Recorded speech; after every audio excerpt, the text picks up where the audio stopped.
50 years ago,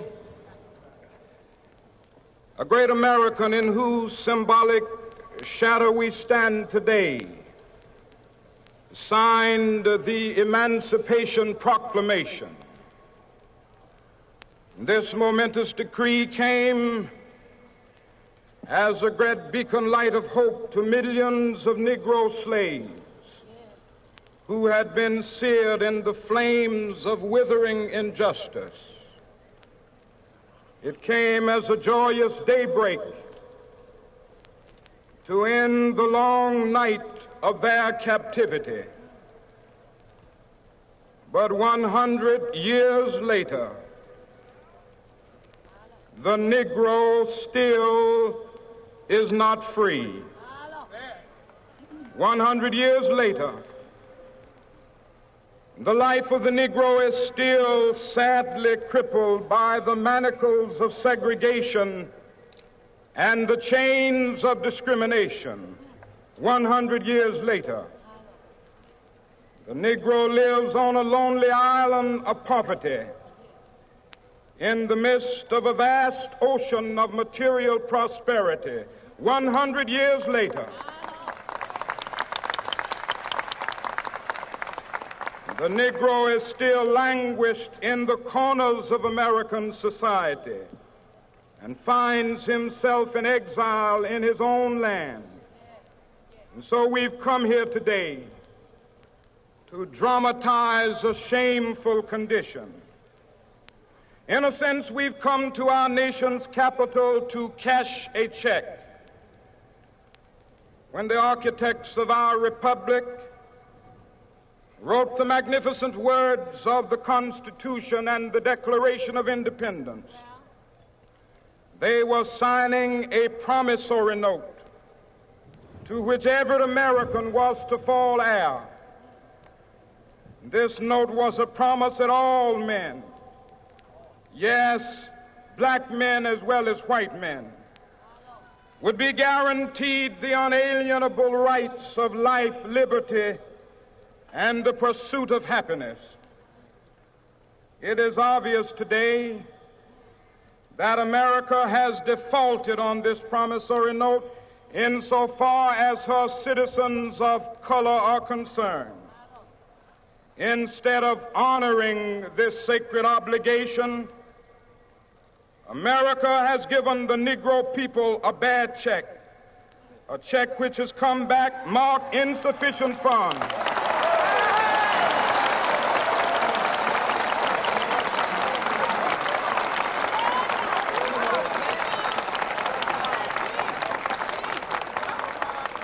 But we refuse to believe that the Bank of Justice is bankrupt. We refuse to believe that there are insufficient funds in the great vaults of opportunity of this nation. And so we've come to cash this check, a check that will give us upon demand the riches of freedom and the security of justice.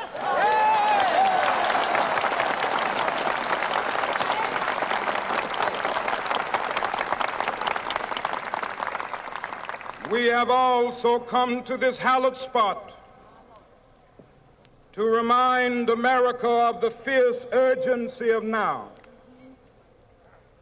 This is no time to engage in the luxury of cooling off or to take the tranquilizing drug of gradualism.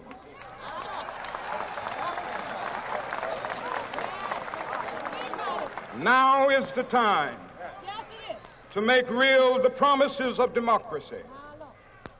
Now is the time to rise from the dark and desolate valley of segregation to the sunlit path of racial justice. Now is the time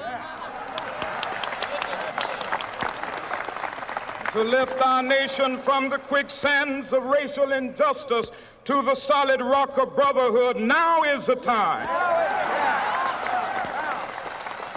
to make justice a reality for all of God's children. It would be fatal for the nation to overlook the urgency of the moment. This sweltering summit of the Negro's legitimate discontent will not pass until there is an invigorating autumn of freedom and equality. 1963 is not an end, but a beginning.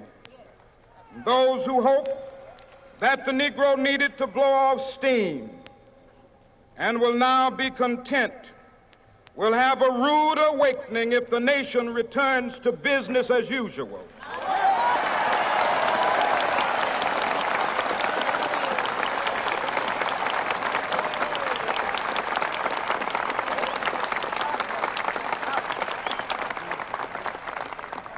There will be neither rest nor tranquility in America until the Negro is granted his citizenship rights. The whirlwinds of revolt will continue to shake the foundations of our nation until the bright day of justice emerges. But that is something that I must say to my people who stand on the warm threshold which leads into the palace of justice. In the process of gaining our rightful place, we must not be guilty of wrongful deeds. Let us not seek to satisfy our thirst for freedom by drinking from the cup of bitterness and hatred.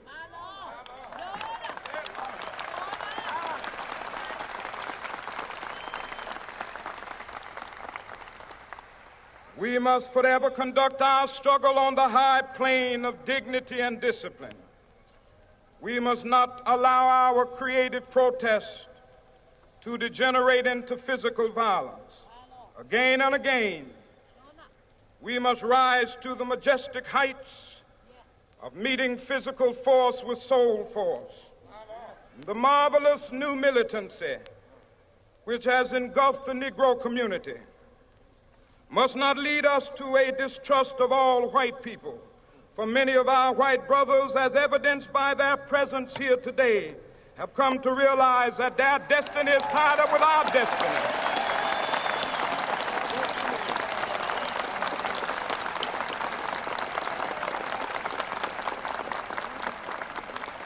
And they have come to realize that their freedom is inextricably bound to our freedom. We cannot walk alone. And as we walk, we must make the pledge that we shall always march ahead. We cannot turn back. There are those who are asking the devotees of civil rights, when will you be satisfied? We can never be satisfied as long as the Negro is the victim of the unspeakable horrors of police brutality. We can never be satisfied as long as our bodies, heavy with the fatigue of travel, cannot gain lodging in the motels of the highways and the hotels of the cities.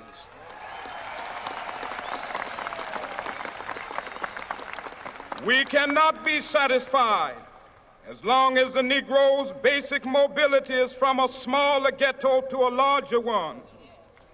We can never be satisfied as long as our children are stripped of their selfhood and robbed of their dignity by signs stating for whites only.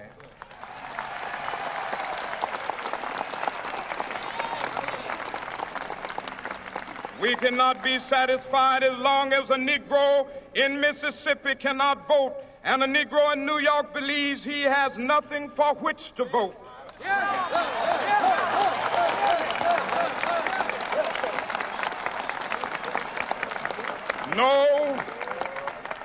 No, we are not satisfied, and we will not be satisfied until justice rolls down like waters and righteousness like a mighty stream.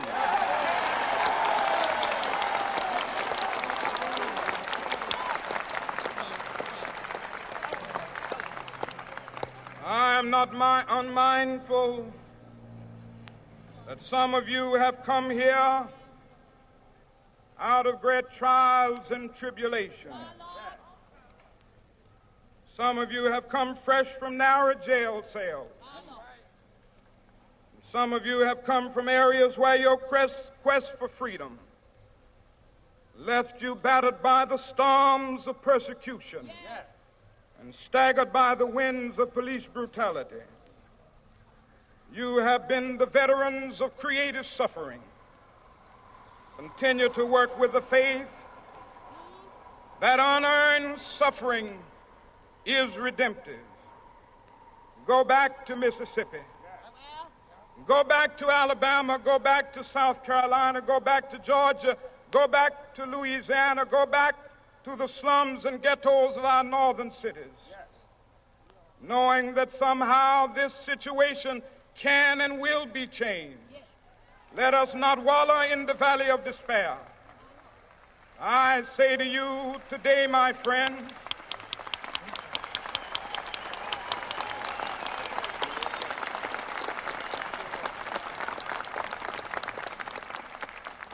so even though we face the difficulties of today and tomorrow, I still have a dream. It is a dream deeply rooted in the American dream. I have a dream that one day this nation will rise up and live out the true meaning of its creed. We hold these truths to be self-evident, that all men are created equal.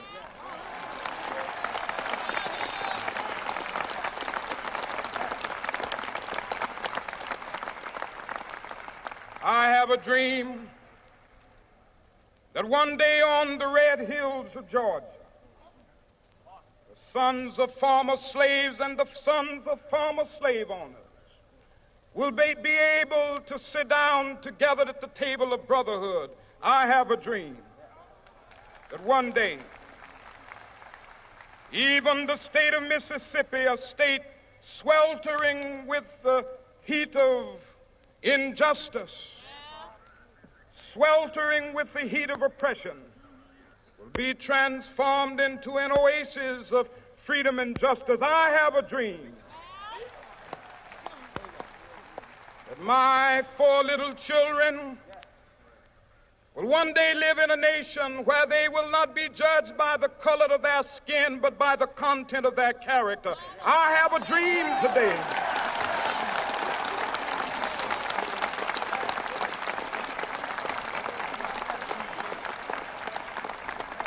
I have a dream that one day down in Alabama, with its vicious racists, with its governor having his lips dripping with the words of interposition and nullification, one day right there in Alabama, little black boys and black girls will be able to join hands with little white boys and white girls as sisters and brothers. I have a dream today.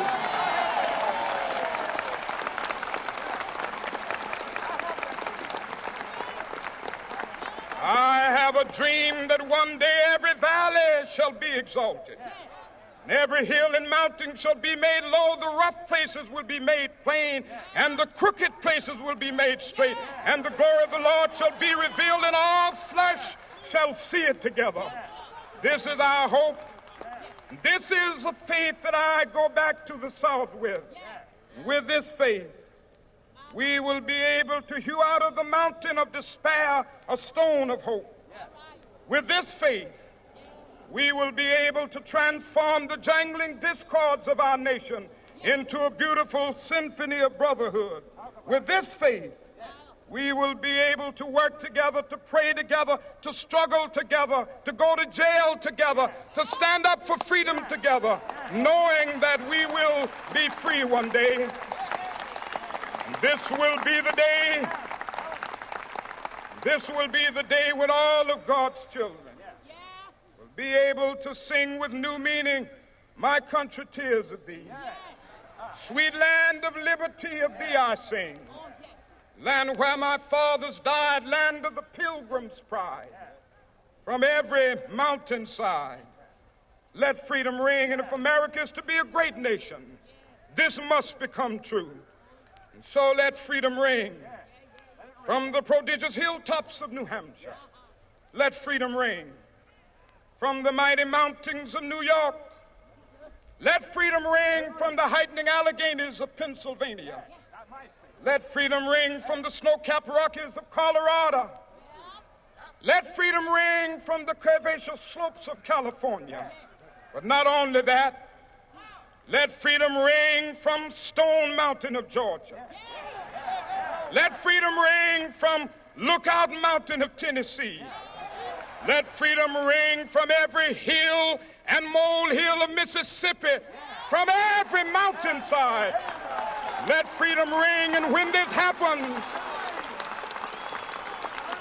and when we allow freedom ring, when we let it ring from every village and every hamlet, from every state and every city, we will be able to speed up that day when all of God's children, black men and white men, Jews and Gentiles, Protestants and Catholics, will be able to join hands and sing in the words of the old Negro spiritual, free at last, thank God Almighty, we are free